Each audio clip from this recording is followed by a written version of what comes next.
Hello guys, कैसे हैं आप लोग। उम्मीद है आप लोग फिट होंगे, ज़बरदस्त होंगे, मज़े में होंगे, बढ़िया होंगे और बढ़िया तरीके से हमारे रिएक्शंस को एंजॉय मेरा कर नाम है जाएंगे तलहा। इसमें तो मौसिंग गाइस रमन सागर श्री कृष्णा एपिसोड नंबर 161 का पार्ट नंबर 3 लेकर जो आ चुके गाइस हैं लास्ट पार्ट था वो बहुत ही इंटरेस्टिंग, अमेजिंग और कमाल का था। हमने देखा कि किस प्रकार युधिष्ठिर ने अपने जो बड़े हैं उनसे आशीर्वाद लिया। हालांकि वो उनके विरुद्ध खड़े हुए थे, कौरव्स के साइड पे थे, लेकिन फिर भी उन्होंने जाकर हाथ जोड़कर उनसे आशीर्वाद लिया क्योंकि उन्होंने अपनी ज़िंदगी में कुछ ना कुछ उनसे सीखा हुआ है। और युधिष्ठिर का ये भी कहना था अगर मुझे पता होता इस टाइम का तो मैं आपसे ये शिक्षा ही ना लेता, ताकि आज मेरा दिल जो इतना विचलित हुआ पड़ा है वो विचलित ना होता। तो गाइस देखना अब ये है कि हालांकि हमने देखा कि सारों ने आशीर्वाद दिया विजय का युधिष्ठिर को। और देखना अब एक दफ़ा आप देखेंगे महाराज जैसे दोनों सेनाओं के साथ मुखातिब हाँ, थे। वो बहुत बड़ी बात है यार। इस तरफ भी सेना इस तरफ भी सोना, और दोनों यही समझ रहे होंगे कि हम धर्म की ओर से युद्ध लेकिन कर रहे हैं, पर दोनों ही ऐसा नहीं सेना होता था। कोई एक धर्म के पक्ष से लड़ रहा है और कोई एक धर्म के पक्ष से तो लड़ रहा गाइस है। देखना ये है कि महाभारत का युद्ध कब स्टार्ट होने जा रहा है। चलते वीडियो की तरफ और देते हैं रिएक्शन।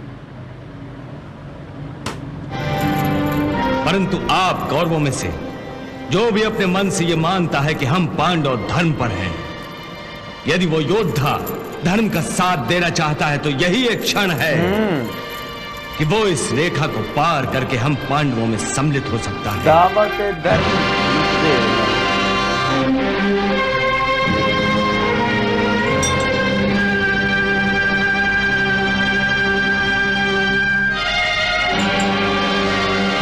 धर्म के नाम पर मैं उसे आवाहन करता हूं कि वो वहीं जाए जिधर उसका मन है। कोई भी नहीं आया, कोई आएगा ये भ्राताश्री, धर्म के नाम पर योद्धाओं को भीख नहीं मिलती। यदि झोली ही फैलानी है तो इस युद्ध भूमि को छोड़कर किसी मंदिर की चौखट पर जाकर बैठे। छल कपट करके दूसरों के अधिकारों को छीनने वाले डाकू दान देना क्या जाने। ये तो हम दानी राजाओं का काम है।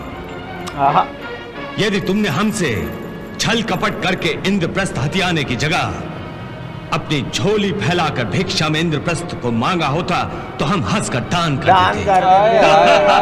क्या बात है। देखते रहिए सपने इंद्रप्रस्थ के हाथ में कुछ नहीं आएगा। बेटा हस्तिनापुर भी उनका होगा और इंद्रप्रस्थ भी। नादानों के मुंह कहां लगते हैं। चलिए भ्राताश्री आइए।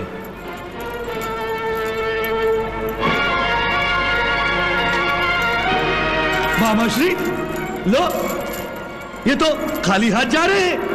भांजे, यदि तुम आज्ञा दो तो मैं चला जाता हूं बेचारे पांडवों के साथ।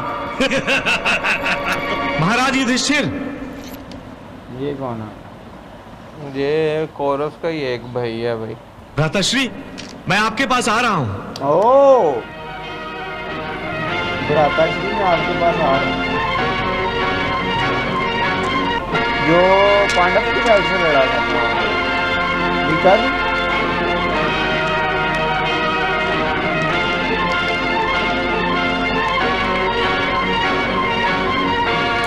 ये तो भाई हैवी हो गया।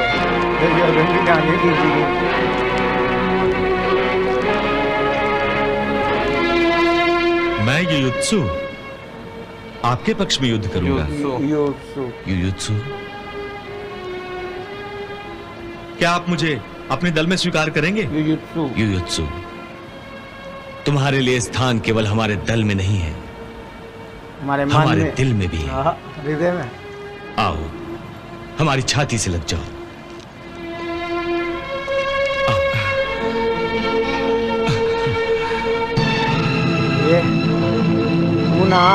सौतेला भाई आखिर सौतेला ही निकला। मामाश्री ये तो हाथ से चला गया। अरे दासी का पुत्र, एक जगह टिक भी कैसे सकता था। काश इसकी धमनियों में पिताश्री का खून न होता। क्या कहा? मेरा पुत्र होकर युयुत्सु पांडवों से जाकर मिल गया। हाँ महाराज। असंभव असंभव असंभव। ये कमाल के साथ बोला। ये शुरू होने लगा भाई। फाइनली कृष्णा जी ने शंख बजा दिया भाई। विजय शंख का आपको विजय पता, शंख। चाचा उन्होंने शंख बजाया था। वो विजय शंख ही था। विजयी हुई है। कृष्णा जी के शंख का नाम ही विजय शंख है। हे भोलेनाथ, भगवान श्री कृष्ण तो इस युद्ध में एक सारथी की भूमिका निभा रहे हैं, फिर वो किसी योद्धा से पहले शंख बजाकर युद्ध की घोषणा कैसे कर रहे हैं? देवी, ये केवल एक साधारण युद्ध नहीं है, धर्म युद्ध है, जो एक ओर 100 दुर्गुण और दूसरी ओर 5 सद्गुणों के बीच होने जा रहा है। 5 और 100। और इन दोनों के बीच स्वयं भगवान श्री कृष्ण ही धर्म के मार्गदर्शक हैं। देवी, भीष्म और आचार्य द्रोण अनुभव और ज्ञान के प्रतिबिंब हैं, जो 100 दुर्गुणों के दास बन गए हैं। 5 पांडव धर्म, बल, शौर्य, सौंदर्य तथा विवेक, इन 5 गुणों के प्रतिबिंब हैं। इन 5 गुणों के मार्गदर्शन के लिए भगवान श्री कृष्ण को सारथी बनना पड़ा। इसलिए इस धर्म युद्ध की शुरुआत शंख बजाकर भगवान श्री कृष्ण कर रहे हैं। ये बड़ी गहरी बात है, जो ज्ञानी ही समझ सकते हैं।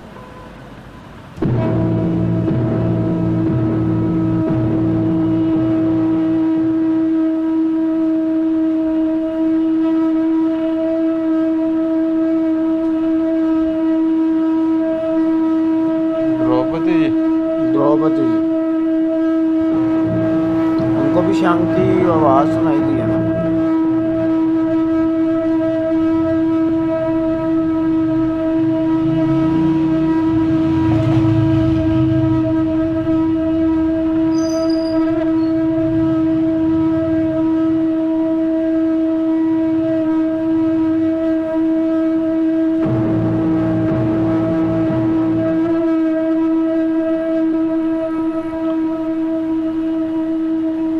महारानी,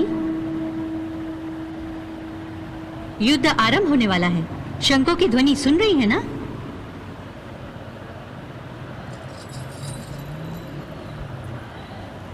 कैसे नहीं सुनूंगी मंगला। केवल यही एक ध्वनि 13 वर्षों से मेरे कानों में गूंज रही है। 13 वर्षों तक हर रात मेरे सपनों में शंख बजते रहे हैं।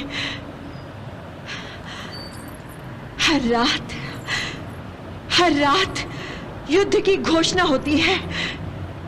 हर रात कौरवों और पांडवों में महासंग्राम होता है। हर रात। और दुष्ट दुशासन के सीने को अर्जुन के बाण छलनी कर देते हैं।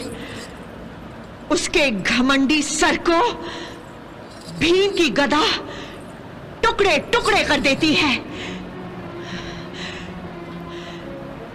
उसकी निर्लज आंखें नोच डाली जाती हैं। भीम उसके धड़ से उन हाथों को उखाड़ फेंकता है जिनसे उसने मेरे इन बालों को छुआ था। मंगला, बस कीजिए महारानी, बस कीजिए।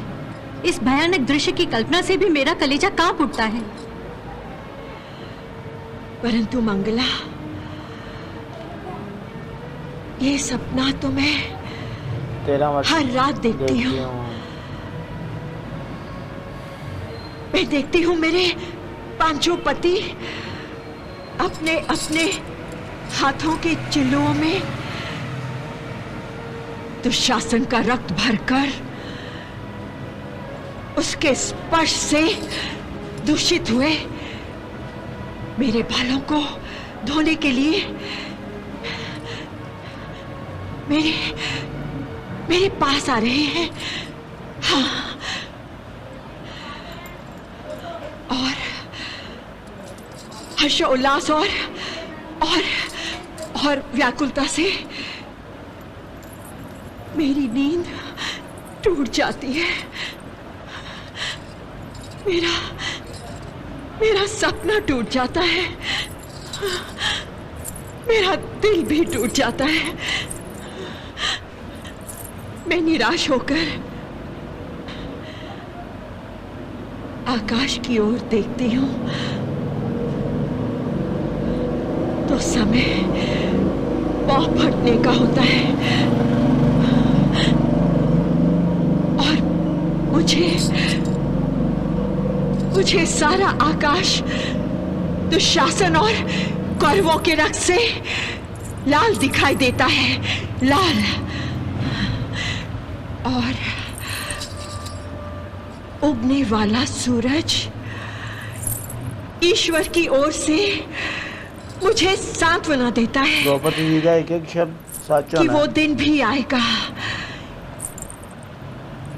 जब ये धरती भी इस आकाश की तरह दुशासन और कौरवों के रक्त से लाल हो जाएगी, लाल।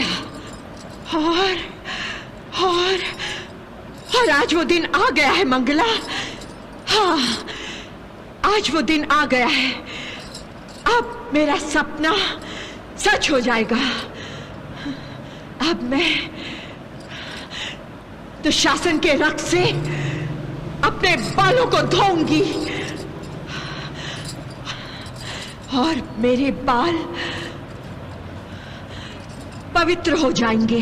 तो गाइस यहाँ खत्म हुआ ये पार्ट। ये पार्ट भी इमोशनल पार्ट था तलहा ज़्यादा। भाई। आप देखेंगे काफ़ी एपिसोड्स के बाद हमें द्रौपदी जी नज़र आई हैं और द्रौपदी के भीतर जो दूसभा का गुस्सा और जो एक कह लें कि प्रतिशोध की अग्नि जो उनके अंदर जा रही है उसका परिणाम हमें जानने को मिला कि वो किस तरह कहते कि मुझे 13 वर्षों से हर एक रात को यही सपना आता है कि मेरे 5 पति अपने हाथों में दुशासन का रथ लिए खड़े हैं मेरे केश धोने के लिए। और जैसे मेरी आंख खुलती है मैं फिर निराश हो जाती हूँ कि यह सपना अभी भी मेरा पूरा नहीं हुआ। आप ये देखो द्रौपदी जी ने जितनी भी बातें की हैं आप उनकी वर्डिंग के साथ अगर वो कल्पना करो द्यूत सभा वाला जो उनके साथ हुआ था तो तब आपको एहसास होगा कि उनकी बातें कितनी मतलब के पावर रखती हैं, उनके वर्ड कितने पावर रखते हैं और उनका एक एक शब्द जो है वो पूरा होकर रहना है। और वैसे भी जैसे ही